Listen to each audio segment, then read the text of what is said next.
False flag operation से लेकर 10 मई तक ये एक कन्फ्यूजन का शिकार थे। जिस तरीके से पाकिस्तान ने रिटेलिएट किया वही इस बात को शो करती है कि पाकिस्तान की लीडरशिप में जो क्लैरिटी थी वो बिल्कुल क्लियर थी। पाकिस्तान दहशतगर्दी को सपोर्ट नहीं करता। अमेरिका ये भी चाहता है कि इसराइल अपने फॉरेन पॉलिसी ऑब्जेक्टिव्स को अचीव करता रहे, लेकिन ये जंगे अमेरिका को ना लड़नी पड़े। बात करेंगे फील्ड मार्शल सैयद आसिम मुनीर ने एक बार फिर दुश्मन को दो टोक पैगाम दे दिया है। उन्होंने गुज़श्ता रोज नेशनल डिफेंस यूनिवर्सिटी से फारिगुल तहसील फौजी अफसरान से दबंग खिताब किया। चैलेंजेस से निपटने के लिए ज़हनी तैयारी, अमली फ़हम, इदारा जाती पेशा वराना महारत और सिविल मिलिट्री इदारों के माबैन हमआहंगी को फ़रोग़ देने की ज़रूरत पर जोर दिया। फील्ड मार्शल ने वाज़ेह किया कि भारत ऑपरेशन सिंदूर के दौरान अपने मुकर्रर करदा फ़ौजी अहदाफ हासिल करने में नाकाम रहा और दो तरफा फ़ौजी तसादुम में दीगर मुल्कों को शामिल करना उसकी सियासी कोशिश है। उन्होंने दुश्मन को दो टोक पैगाम देते हुए कहा कि किसी भी मुहिम जोई का मुंह तोड़ जवाब दिया जाएगा। पाकिस्तान पर हमले की किसी भी कोशिश का शदीद और सोच से बढ़कर सख्त जवाब देंगे। आलमी मंजरनामे पर नजर डालें तो गजा पर इजरायली फौज के हमले जारी हैं। ताज़ा हमलों में 13 फलस्तीनियों को शहीद कर दिया गया। ईरान इसराइल जंगबंदी के बाद पहली बार सहयूनी तैयारों ने यमन में बड़ा फ़िज़ाई हमला किया। यमन की अहम बंदरगाहों और बिजली घर को हदफ बनाया गया। अमरीकी सदर डोनाल्ड ट्रंप और सहयूनी वज़ीर आज़म नेतन्याहू के दरमियान अहम मुलाकातें हुई। इस मौका पर इसराइली वज़ीर आज़म ने मशरिक़ वस्ता में यमन अमन के क़याम पर डोनाल्ड ट्रंप को नोबेल इनाम के लिए नामज़द करने का ख़त इन्हें बतौर तोहफ़ा पेश किया। अमरीकी सदर का दावा है कि रवा हफ्ते हमास के साथ डील हो सकती है। साथ ही इसराइली वज़ीर दिफा ने गजा के ज़ेर कब्ज़ा इलाके खाली करने पर आमादगी जाहिर कर दी है और कहा है कि गजा के ज़ेर कब्ज़ा 75% हिस्से में से ज़्यादातर को खाली कर देंगे, जबकि गजा के दीगर 25% इलाके में जंग जारी रखना गैर ज़रूरी होगा। दूसरी जानिब तिजारती जंग भी मज़ीद शिद्दत इख्तियार करती जा रही है। सदर ट्रंप ने जापान और जनूबी कोरिया समेत मज़ीद 15 मुल्कों पर टैरिफ लगाने का ऐलान कर दिया है और ब्रिक्स ममालिक को भी धमकी दी है कि जो मुल्क अमरीका मुखालिफ पॉलिसियों पर चलेगा उस पर 10% इजाफी टैरिफ लगाया जाएगा। अमरीका मुखालिफ पॉलिसियों में साथ देने पर किसी मुल्क को रियायत नहीं दी जाएगी। ट्रंप की इस धमकी पर चीन की जानिब से सख्त रद्द-ए-अमल दिया गया और कहा गया है कि टैरिफ के जरिए दूसरों पर दबाव डालने की मुखालिफत करते हैं। टैरिफ का इस्तेमाल किसी के भी मफाद में नहीं है। और नाज़रीन, इसी तमाम सूरत-ए-हाल पर बात कर ले हमारे साथ मौजूद हैं आलमी अमूर के माहिर अहमद हसन अल अरबी साहब। बहुत शुक्रिया आपके वक्त का। अहमद साहब, बताइएगा, सबसे पहले भारतीय जारियत की बात करें तो फील्ड मार्शल सैयद आसिम मुनीर ने पैगाम दिया है कि किसी भी मुहिम जोई का मुंह तोड़ जवाब दिया जाएगा। पाकिस्तान पर हमले की किसी भी कोशिश का शदीद और सोच से बढ़कर सख्त जवाब देंगे। क्या भारत पाकिस्तान पर दोबारा हमला करने का रिस्क ले सकता है, हिम्मत कर सकता है? क्या लगता है आपको?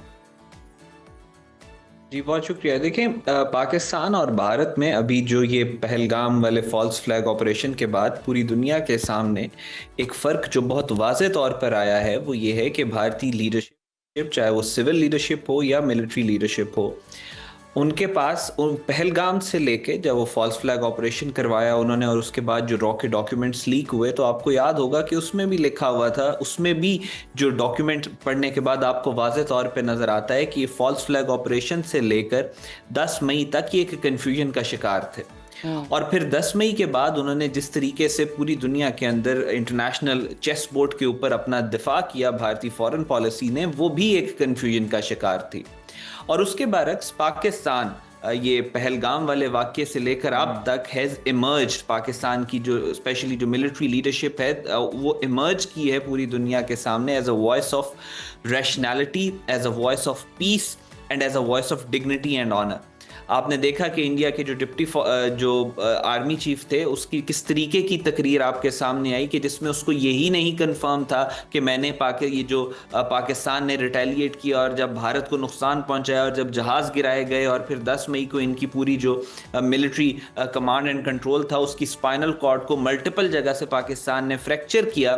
तो ये जो डिप्टी आर्मी चीफ है उसको यही नहीं पता था कि मैंने 2 मुल्कों को इल्ज़ाम देना है, मैंने 3 को देना है या मैंने 4 को देना है या सिर्फ पाकिस्तान को देना है।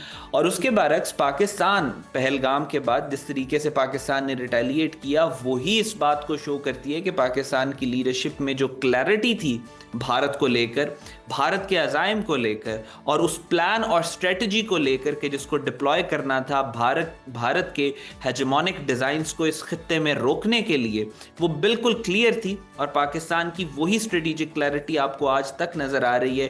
پاکستان نے کلیئر سٹانس، پاکستان کا بالکل کلیئر سٹانس ہے کہ ہم کسی جارحیت نہیں کریں گے، لیکن جو ہمارے ساتھ جارحیت کرنے کی کوشش کرے گا اس کو ہم منہ توڑ جواب دیں گے. اور وہ تھیوری آف ڈیٹرنس کی جو کلیئرٹی ہے وہ پاکستان کی لیڈرشپ کے اندر موجود ہے. اور پاکستان کے آرمی چیف نے بھی اسپیشلی ریٹریٹ کیا ہے جو پاکستان کی افواج کا، پاکستان کی عوام کا سٹانس ہے بھارت کو لے کر کہ آپ اگر دوبارہ کوئی مس ایڈوینچر کریں گے تو آپ کے ساتھ جو آپ کو جواب دیا جائے گا وہ بھرپور دیا جائے گا. اور جواب دینے کا مقصد یہی ہوگا کہ آپ کو روکا جائے، آپ کو ڈیٹر کیا جائے.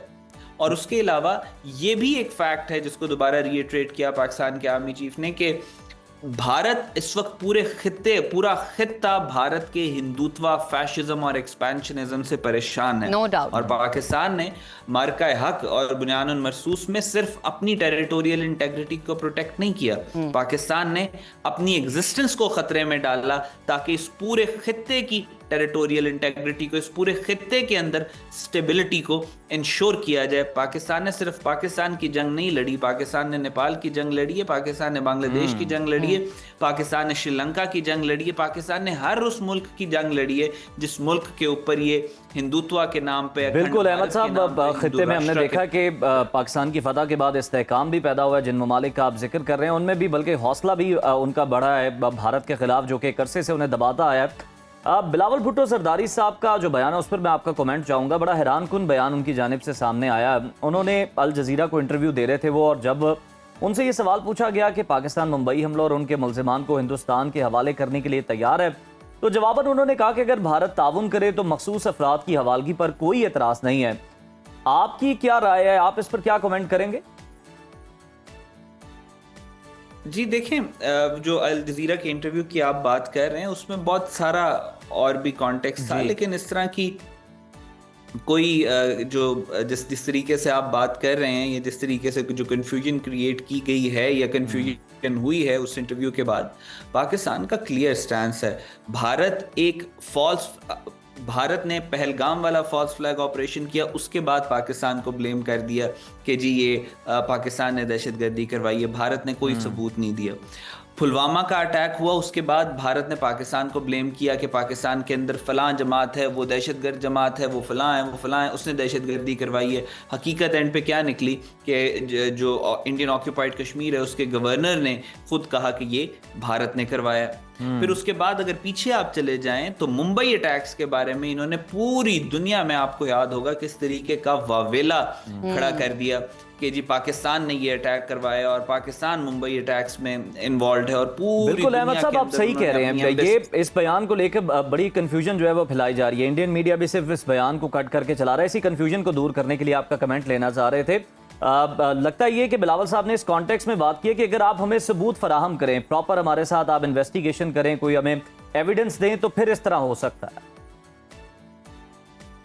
جی بالکل ایسے ہی ہے. وہ ایویڈنس کے اوپر ایک ہائپوتھیٹیکل بات ہے. اس بات کرنے کا مقصد یہ ہے کہ ہمیں معلوم ہے کہ انڈیا جھوٹ بول رہا ہے، تو یہ انڈیا کے اوپر ایک طرح کی رسپانسبلٹی یا برڈن ڈالا گیا ہے کہ آپ ثبوت دیں تو یہ ہو جائے گا، وہ ہو جائے گا. حالانکہ حقیقت یہی ہے اور اس انٹرویو میں بھی یہی امپلائی کیا گیا تھا کہ بھارت نہ کبھی ثبوت دے گا کیونکہ ثبوت ہے ہی نہیں. اور پاکستان دہشت گردی کے خلاف، پاکستان کا کلیئر سٹانس ہے کہ پاکستان دہشت گردی کو سپورٹ نہیں کرتا. پاکستان ہم خود دہشت گردی کے سب سے بڑے وکٹم ہیں، اور بھارت ایک جھوٹ کا سہارا لے کے، ڈس انفارمیشن کا سہارا لے کے، مس انفارمیشن اور پروپیگنڈے کا سہارا لے کے انفارمیشن ریلم کے اندر پاکستان کو بلیم کرنے کی کوشش کرتے ہیں. لیکن جب گراؤنڈ پہ ثبوتوں اور شواہد کی بات آتی ہے تو آج تک پچھلے 70 سال میں کسی ایک الزام جو بھارت نے پاکستان پہ لگایا اس کا بھارت نے نہ ثبوت دیا، نہ ان کے پاس ہے، نہ ان کے پاس کبھی ہو سکتا ہے. بالکل ٹھیک ہے.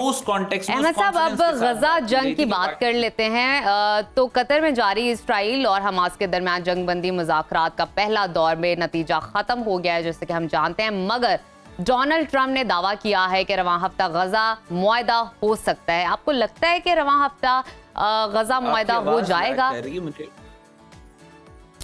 احمد صاحب آپ سے یہ جاننا چاہ رہے ہیں کہ جس طرح ٹرمپ صاحب کا بیان ہے کہ رواں ہفتے جو ہے وہ معاہدہ ہو سکتا ہے اسرائیل اور حماس کے درمیان جنگ بندی پر، آپ کو لگتا ہے کہ ایسا ہو سکتا ہے؟ जी देखें, ये अगेन हाइपोथेटिकल बात है। हमास और अभी तक जो आप बात सुन रहे हैं टू स्टेट सोल्यूशन की या अब्राहम अकॉर्ड जी। की या गाजा के अंदर सीज फायर की, उसमें अमेरिका की हद्दुल वसा कोशिश यही है कि किसी तरीके से अपने आप को उन जंगों से पुल आउट करे जो कि उसके रिसोर्स को ड्रेन कर रही हैं और वो जंगें इसराइल के बिहाफ पे लड़ रहे हैं। और अमेरिका ये भी चाहता है कि इसराइल अपने फॉरेन पॉलिसी ऑब्जेक्टिव्स को अचीव करता रहे, लेकिन ये जंगे अमेरिका को ना लड़नी पड़े। तो America wants to give Israel a model जिससे वो अपने ऑब्जेक्टिव्स अचीव कर ले और अमेरिका के लिए भी विन विन सिचुएशन हो जाए।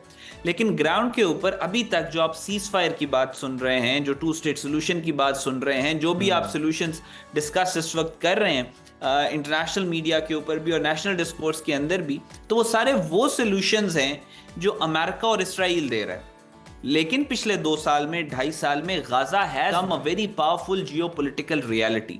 उन्होंने कोई दुनिया का ऐसा जुल्म नहीं है जो इन्होंने अभी तक इसराइलीज ने गाजा के ऊपर नहीं किया, और फिर भी गाजा हैज स्टूड स्टेडफास्ट और उन्होंने पूरी दुनिया के सामने इसराइल की ये जो नाजायज रियासत है इसका प्रोपोगेंडा उन्होंने खत्म कर दिया, उड़ा दिया, जो कि 100 साल से इसी प्रोपोगेंडे का इस्तेमाल करके इसराइल अपने आप को लेजिटिमेसी देता है। तो बिल्कुल, इसराइल इसी प्रोपेगेंडे का सहारा लेता है। बहुत शुक्रिया अहमद हसन साहब आपके वक्त का।